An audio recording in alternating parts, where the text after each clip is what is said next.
Happy Orange Shirt Day, everyone. I know what you're thinking. What could I possibly learn about a fictitious holiday that Gene Sugano tried to create back in 1994? You'll be surprised, so stick around.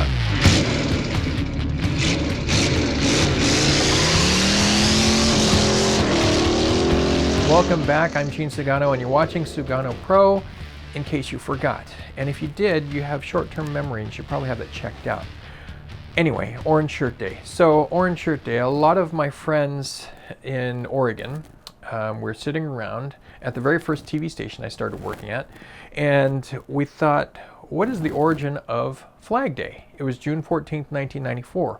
And we thought, well, it's kind of a ridiculous day. It's not a holiday, and the only way to celebrate it is putting up the American flag. And that was it. So we thought, well, maybe we should create our own ridiculous day, and we'll have some silly rules. And the weather guy was sitting off in the corner, and he said, why don't you call it Orange Shirt Day? And he said it very sarcastically, and we thought, actually, it's not a bad idea.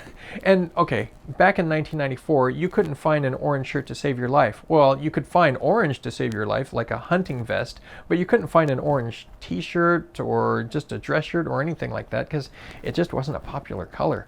And so we thought, okay, this will be great. It's a challenge. We're going to have to find an orange shirt. So we went out and we said, okay, but wait, when are we going to celebrate Orange Shirt Day? So we came up with these rules. Well, since Flag Day wasn't a holiday, we wanted to create a holiday. So we thought, okay, we'll celebrate Orange Shirt Day on the Friday following Flag Day. So that way, if it does become a nationally recognized holiday, well, we'll have a 3-day weekend. So that's why we picked Friday, the Friday following Flag Day. And if Flag Day falls on a Friday, then of course it would be the following Friday, a week later. So that way we wouldn't, be stepping on the Flag Day's toes. Now, we also came up with other rules. Well, you had to wear an orange shirt on Orange Shirt Day, but we thought, well, we need a penalty.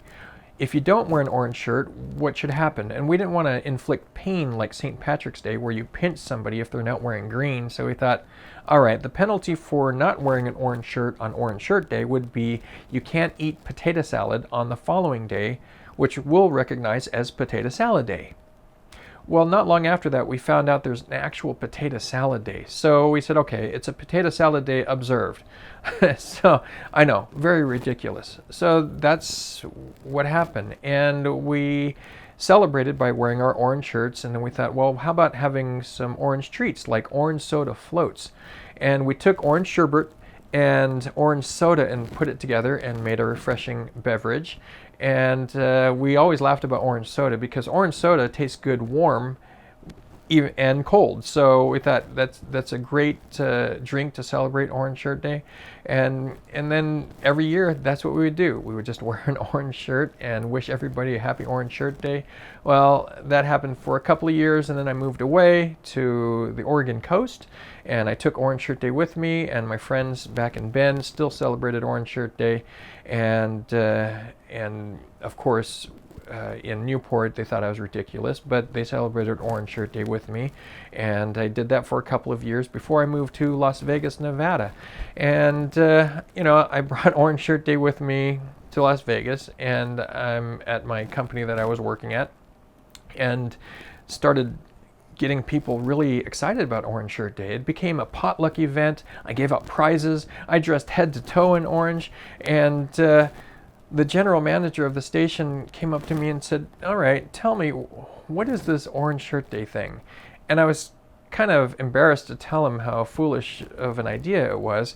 And I said, well, and I explained the story.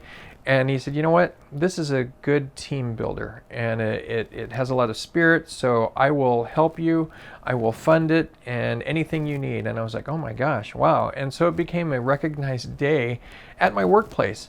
And my friends, they celebrated Orange Shirt Day, but some of them not to the extent that I did with my coworkers. Some of them had their coworkers celebrate as well. So the crazy thing about Orange Shirt Day is that a friend of mine from college who was living in Texas at the time, he had a friend who wrote articles that he would send to other news outlets to put on their websites.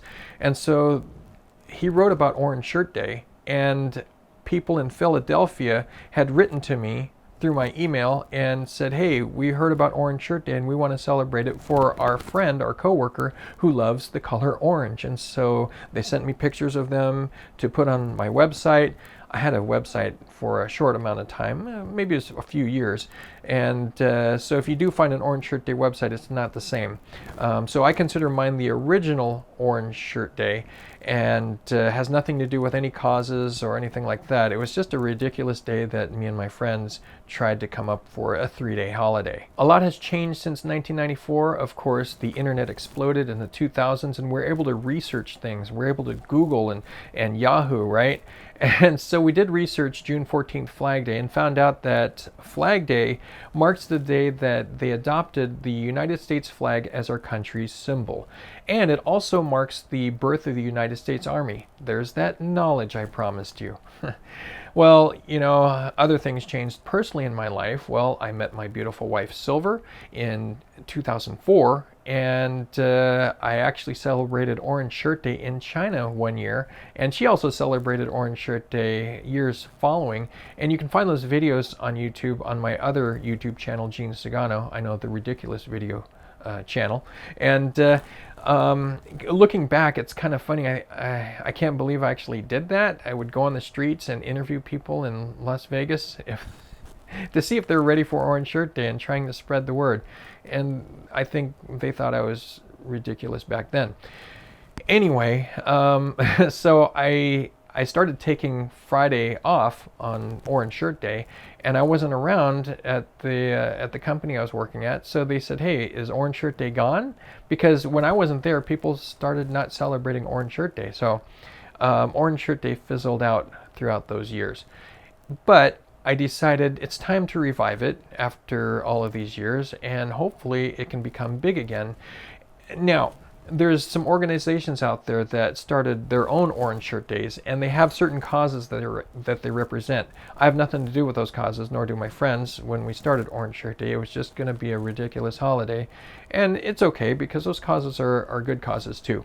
June 14th actually fluctuates on which day of the week it falls on, when Orange Shirt Day is always on Friday, but the date fluctuates, and this year just happens to be June 19th, 2020, Juneteenth, the celebration of the freedom of slaves in the state of Texas, a few years after the Emancipation Proclamation. Quite honestly, I didn't know that until this year because of the state of affairs. Well, it's good because learning something new every day, you can always learn, and there's always a chance to learn, and that's what Sugano Pro is all about. So in no way should my crazy holiday take away from the true celebrations out there today on this special day, Juneteenth, also known as Freedom Day or Cell Liberation Day. All right, until next time, happy Orange Shirt Day, and we'll see you next time on Sugano Pro.